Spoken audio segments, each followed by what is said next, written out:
Body Game by Robert Sheckley. Originally published in the December 1978 issue of OMNI magazine.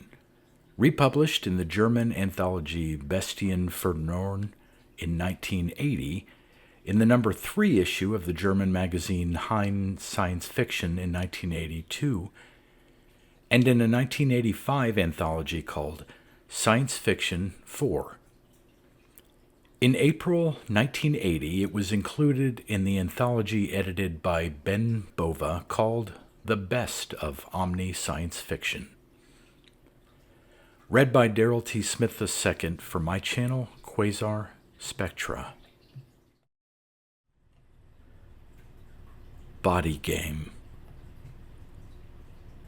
Dear Senator, I'm writing to you because you are our senior senator, because you said at election time last year that you were our servant and that we should write to you immediately if we had any grievances. You were very definite, and you even got a little huffy and said it was actually a citizen's duty to write to his senator and let him know what was going on. Well, Senator, I thought about that a lot. Naturally, I didn't believe the part about you being our servant, what with you earning 50 times or 100 times, or for all I know, 1,000 times what we do. But the thing about writing to you, which you were so insistent on, that part got to me. Your words puzzled me at first when you said we should let you know what was going on here. I mean, you were raised in this city, same as me, and a man would have to be blind, deaf, dumb, and stupid not to know what's happening here.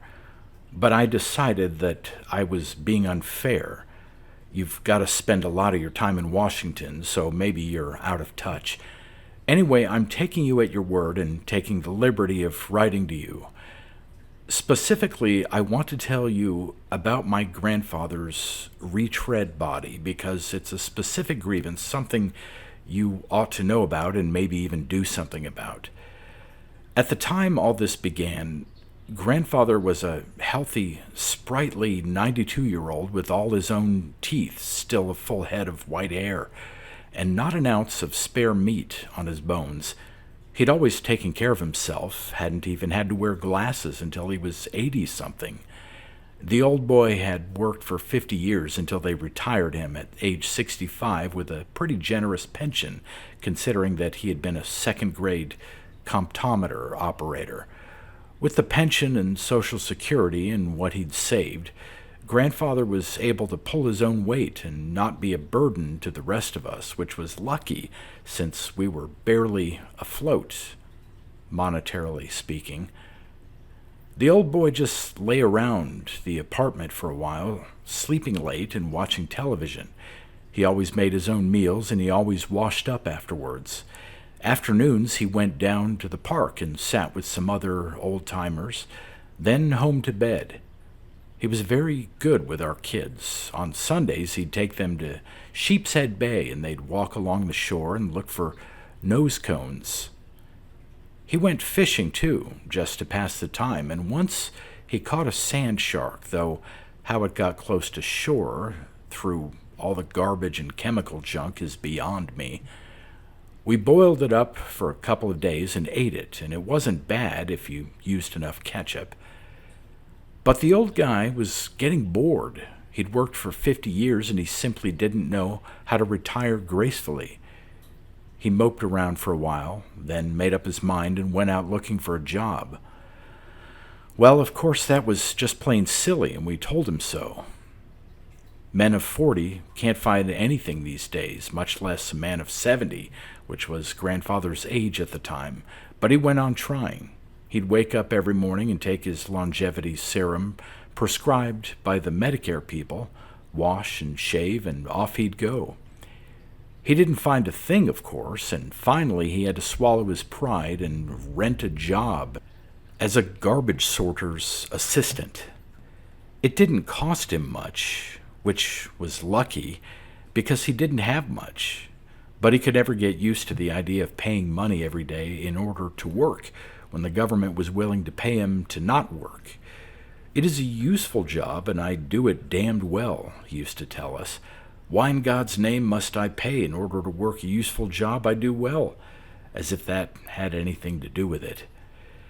Well, he held that job, or others like it, for nearly 20 years. But then someone invented self-consuming garbage, and my grandfather and a lot of other men were out of work. Grandfather was about 90 now, and he still had a lot of ideas about useful jobs. But he wasn't feeling well. This was the first time in his life he hadn't felt well. We took him to Doc Saunders at the Youthant Memorial Socio-Medical Center on East 103rd Street. It took us the better part of a day to hike up there. Those moving sidewalks cost $5 a ride, and that's too much just to get around. Doc Saunders had an office filled with one hell of a batch of instruments. He ran a 3-day checkout on Grandfather. At the end of it, he said, "There's nothing wrong with you except old age. Your heart's just about used up and your arteries can't stand up to pressure." There's more, but that's the most important part. "Can you replace anything, Doc?" Grandfather wanted to know. Doc Saunders shook his head. "Put in a new heart and I'd blow out your arteries, patch and mend your arteries, and your lungs couldn't oxygenate the blood flow. Do something about that and your kidneys would declare a holiday. Fact is, your whole internal system is just plain worn out." Grandfather nodded. He read the daily news every morning. He knew about this stuff. "What should I do?" he asked. "Get a new body," Saunders said. Grandfather thought it over. "Well, by God," he said, "maybe a man my age ought to be ready to die, but I'm not.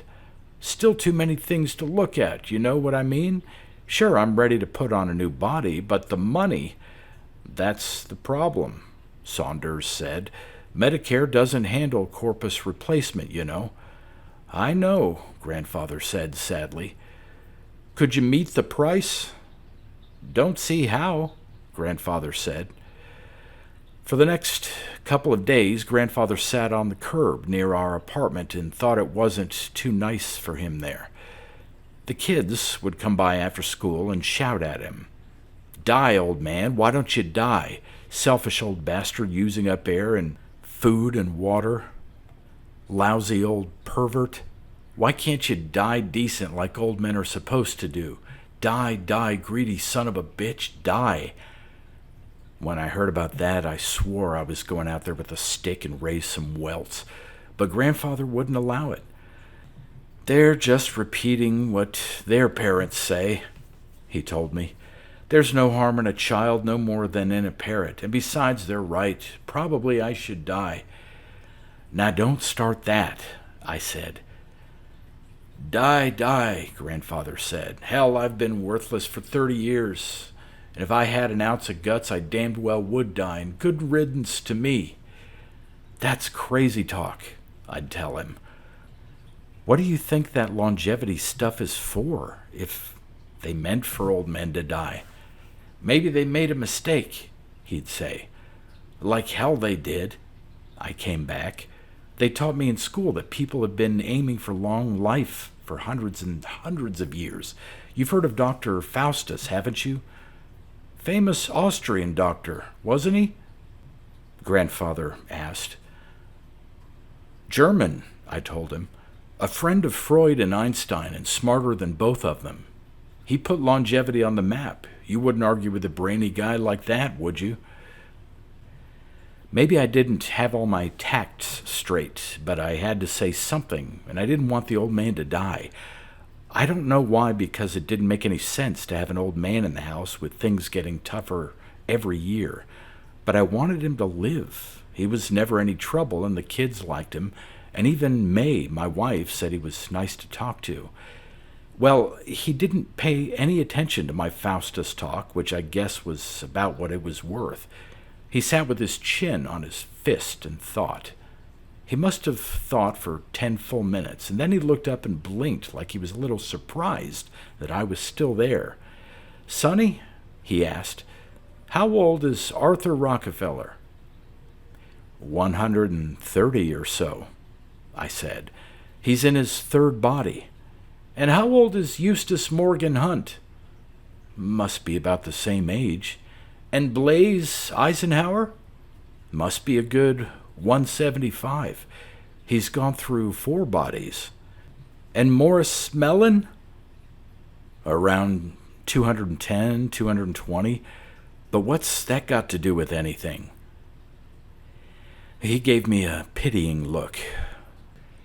The poor are like children. It takes them nearly 100 years just to grow up, and then they still can't do anything because they're dying. But the rich can try to live forever. He didn't say anything for a while. Then he spit into the street and got up and went inside to the apartment. It was time for his favorite afternoon show. I don't know how or where he got the money. Maybe he had savings tucked away, or maybe he went to New Jersey and held up a candy store. Your guess is as good as mine. All I know is 3 days later, he came up to me and said, "Johnny, let's go body shopping." "Body dreaming, you mean?" I said. "Shopping," he said again, and showed me $380 in his fist. And he wouldn't tell me where he got it either. Me, his own grandson, who's going to need a new body one of these days. So, we went body shopping. Senator, I guess you know how it is with the poor. Everything costs more and is not as good. When you're poor like us, you don't want to go downtown to Sax's Body Shop, for example, or Lord and Taylor's Real Life Center. You figure they'll laugh at you or arrest you for loitering. You simply don't shop there. You shop in your neighborhood. In our case, that means that we bring our business to Dapper Dan's Living Models store, which is located at 103rd Street and Broadway. I'm not trying to get that company into trouble. It just happens to be where we went.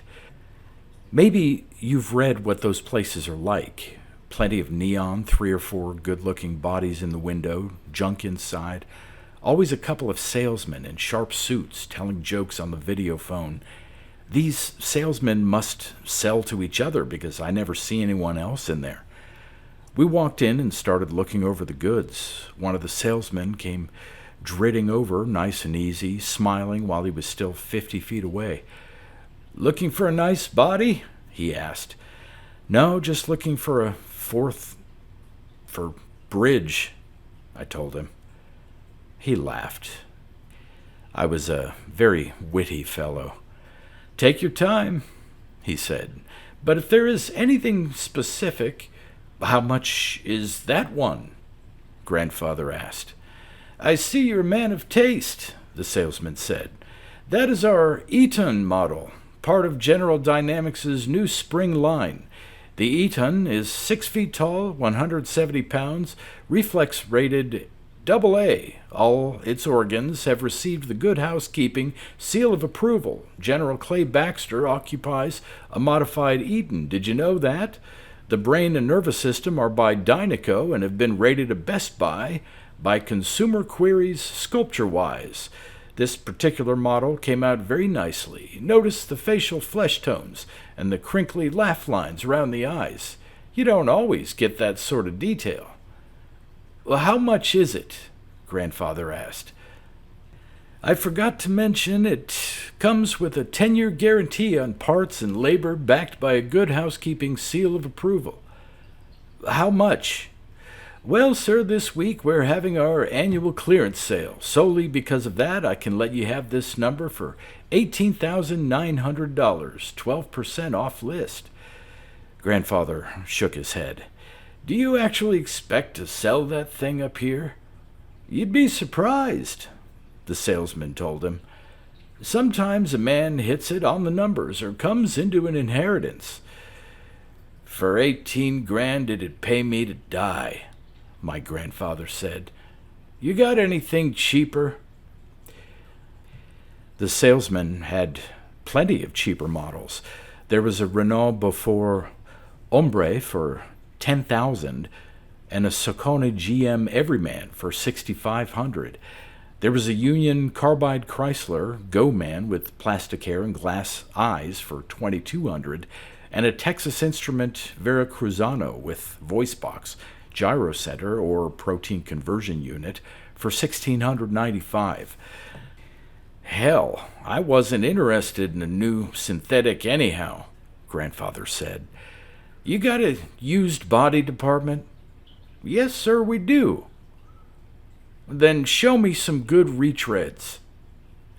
He took us into a back room where the bodies were stacked against the wall like cordwood.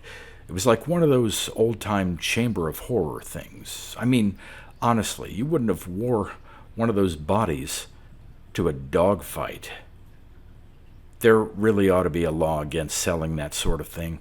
Lopsided bodies with chewed ears, bodies still bloody with a new heart sewed in quick, lab bodies that hadn't worked out, bodies assembled out of parts found at wrecks and other disasters, suicides, bodies with the wrists taped and a couple of quarts of new blood pumped in, lepers' bodies with flesh-toned plastic sprayed over the sores.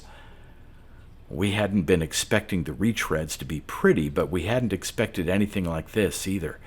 I thought Grandfather was going to turn around and march out of that store, but he didn't.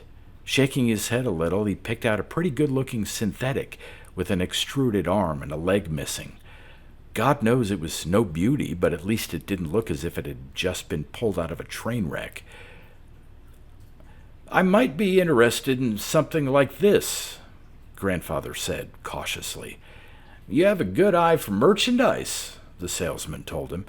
It just so happens that this little number will outperform a lot of the high-priced new jobs. It looks sickly, Grandfather said.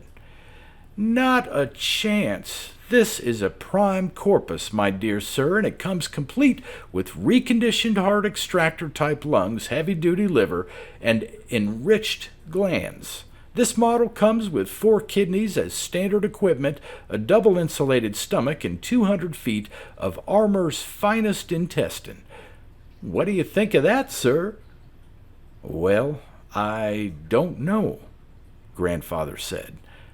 But the salesman knew. It took about 15 minutes for him to sell the lopsided body to my grandfather. You get a 1-month guarantee on retreads. My grandfather got into it the following day, and it lasted him 3 weeks.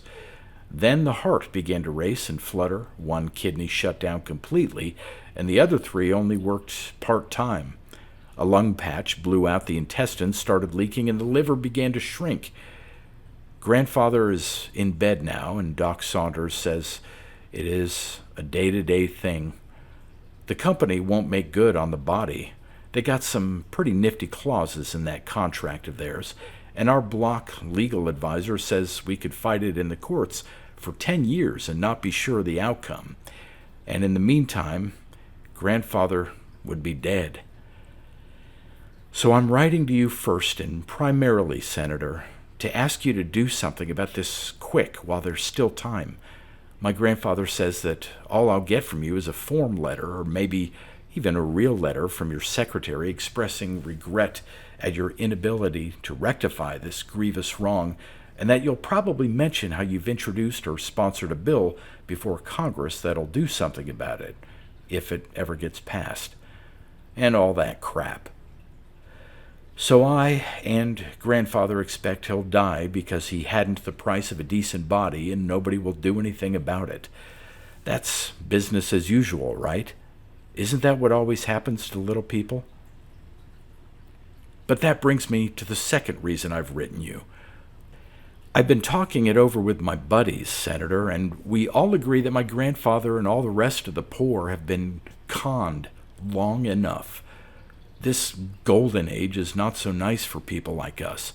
It's not that we want anything so much, we just can't go on knowing that other people have privileges, like long life, that we don't have.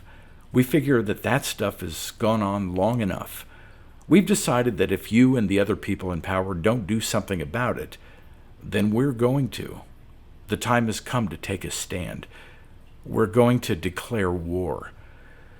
You may think this is sort of sudden, Senator, but it isn't really. You'd be surprised how many people have been thinking about this sort of thing. But each of us has thought that we were alone and that everyone else was satisfied. And now we learn that a hell of a lot of us have been thinking the same thoughts as Grandfather, and doing a slow burn about it. Before this, we didn't know what to do. Now we do know. We're simple men, Senator, and we don't have any big thinkers among us. We figure that all men ought to be roughly equal, and we understand that no laws are going to do that. So our program is to kill rich guys, do away with them entirely. That may not sound very constructive, as the TV says, but to us it looks simple, straightforward, and we think it'll be effective. We're going to kill the rich when and how we can, and we're not going to discriminate either. We don't care how the money was made nor what he uses it for. We'll kill labor leaders as well as bankers, high-class criminals as well as big-deal oil men. We'll kill anyone and everyone who has a lot more than we do. We'll kill until the rich are like us or we're like them, or until we all meet in the middle. We'll kill our own people if they profit off this thing too, and we'll sure as hell kill senators and congressmen too. So there it is, Senator. I hope you help my grandfather. If you do, it'll mean that maybe you see things our way, and we'll be glad to put you on the deferred list and give you 3 weeks to get rid of the wealth you've been able to accumulate. You know where to reach my grandfather. Me, you can't reach at all. However this thing goes, I'm dropping out of sight. Don't bother looking for me. Remember, there's a hell of a lot more of us than there are of you.